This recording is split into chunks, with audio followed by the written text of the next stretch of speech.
بناوی خوای بەخشندەی میهرەبان سڵاوتان لێبێت بە ژمارە باز لە ڕێژەی دانیشتوانی عێراق و هەرێمی کوردستان دەکەین بە پێی وەزارەتی پلاندانانی عێراق ڕێژەی دانیشتوانی عێراق لە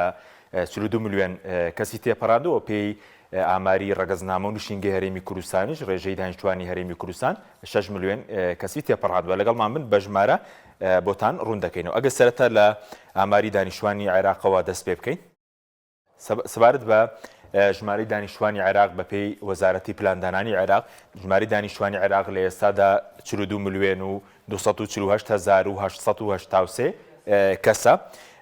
ڕەگەزینێر ڕێژەی لە 150 ژمارەی دانیشتوانی عێراق پێک دێنێت کە 21 میلیۆن و 210 هزار کەسە ڕەگەزی مێ 20 میلیۆن و 790 هزارە کە ڕێژەی لە 149.5 دانیشتوانی عێراق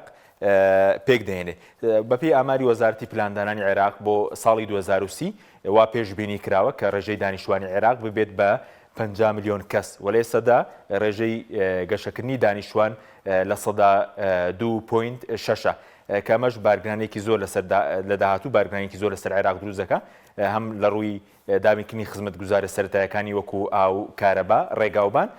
وەرخسانیەلی کار و خزمەتگوزاری تەندروستی و پەروەردەیی کە ساڵ بە ساڵ ڕێژەی دانیشتوانی عێراق زیاد دەکات بەڵێ سەبارەت بە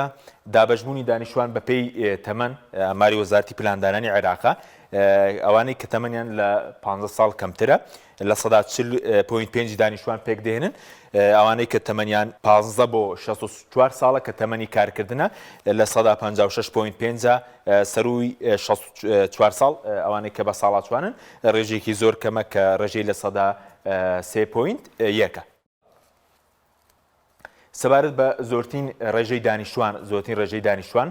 دەکەوێتە پارێزگای بەغدا کە چڕێکی دانیشتوانی زۆری هەیە کە لە ئێستادا ڕێژەی دانیشتوانی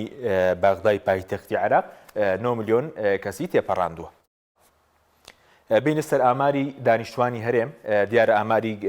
گەشەکردنی دانیشتوان لە عێراق بەراورد بە هەرێمی کوردستان خێراترە. لە عێراق ڕێژەی گەشەکردن ساڵانە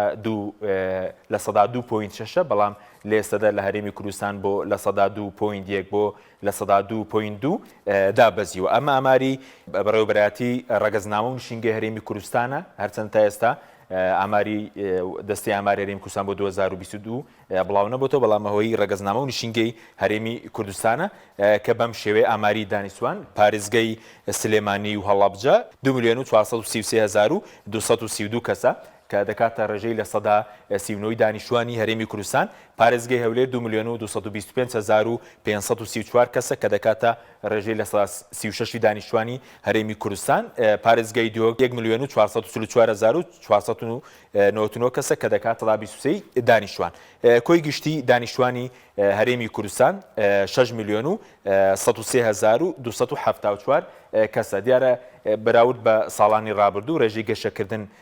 گەشەکردنی دانیشتوان هەرێمی کوردستان کەم بۆتەوە قەبارەی خێزان کەم بۆتەوە بە جۆرێک کە لە ساڵی 2010 ڕێژەی گەشەکردن لە 102.8 بووە بەڵام ئێستا دابەزیوە بۆ لە 102.2 ئەمەش هۆکاری سەرەکی هۆکاری قەیرانی دارایی بووە بۆی قەبارەی خێزان لە هەرێمی کوردستان